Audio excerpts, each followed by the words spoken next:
karakteristik USD Kanada.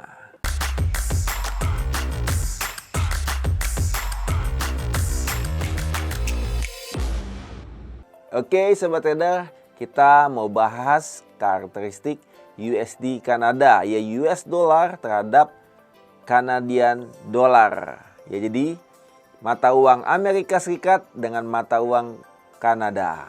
Ya, jadi negara Kanada itu adalah negara besar yang banyak ya mengekspor ya baik bahan tambang termasuk minyak mentah, gas, juga barang-barang manufaktur.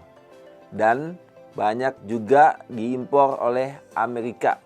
Ya, walaupun Amerika itu adalah produsen minyak terbesar, salah satu produsen minyak terbesar di dunia, tetapi juga masih mengimpor akan minyak mentah dari Kanada. Hampir setengahnya diimpor daripada Kanada. Ya, karena Kanada dengan Amerika Serikat itu masih berdekatan. Ya, kalau di peta itu ya Sobat Trader, itu di atasnya Amerika Serikat. Oke. Jadi masih berdekatan.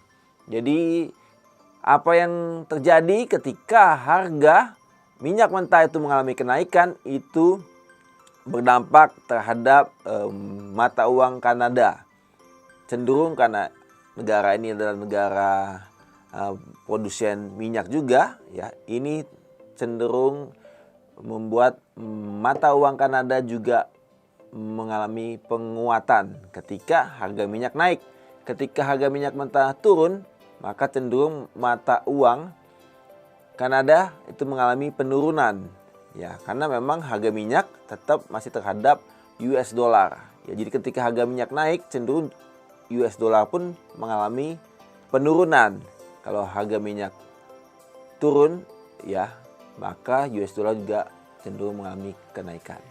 Jadi untuk mata uang USD Kanada ya versi USD Kanada itu range hariannya sekitar 70 sampai dengan 100 pip. Jadi Sobat Trader bisa mengambil peluang keuntungan dalam trading USD Kanada. Dan waktu aktifnya itu bisa dari jam 14 WIB sampai jam 3 pagi. Ya, karena ini kan mata uang Amerika ya, jadi pasar Amerika, di pasar Eropa sampai pasar Amerika itu aktif untuk perdagangan USD Kanada ya, untuk trading USD Kanada.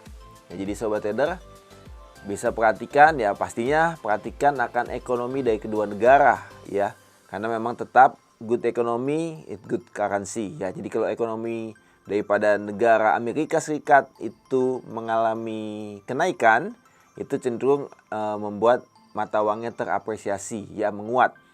Demikian kebalikannya, demikian juga untuk Kanada. Kalau dia good economy, maka cenderung mata uang Canadian dollar itu mengalami apresiasi atau penguatan.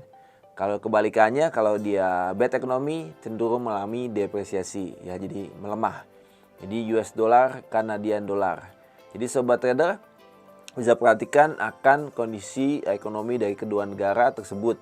Ya, jadi kita bisa perhatikan kebijakan moneternya juga dari kedua negara tersebut.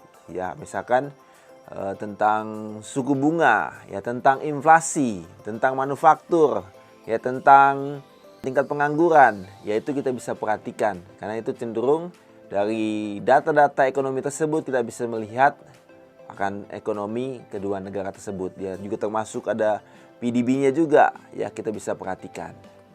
Sederhananya adalah good economy is good currency. Jadi untuk trading USD Kanada kita bisa perhatikan data-data ekonomi dari kedua negara tersebut. Jadi kalau kita lihat data ekonomi Amerika itu bagus, maka cenderung pairs USD Kanada itu akan mengalami kenaikan. Kalau misalkan data ekonomi Amerika itu jelek, maka cenderung USD Kanada akan mengalami penurunan. Kalau misalkan harga minyak itu naik, cenderung maka USD Kanada itu mengalami penurunan. Kalau harga minyak turun, cenderung USD Kanada itu mengalami kenaikan. Ya, karena pelemahan daripada Canadian dollar. Oke, itu yang bisa kita perhatikan Sobat Trader. Jadi kalau misalkan ada pertanyaan seputar karakteristik USD Kanada, Sobat Trader dapat tinggalkan komentar ya di kolom komentar. Oke, kiranya video ini bermanfaat buat Sobat Trader semua. Jangan lupa klik like dan share. Bagi sobat trader yang belum subscribe YouTube channel ini, klik tombol subscribe-nya, aktifkan loncengnya supaya sobat trader dapatkan notifikasi jika ada video-video terbaru dari kami. Sampai ketemu di video-video selanjutnya. Salam profit.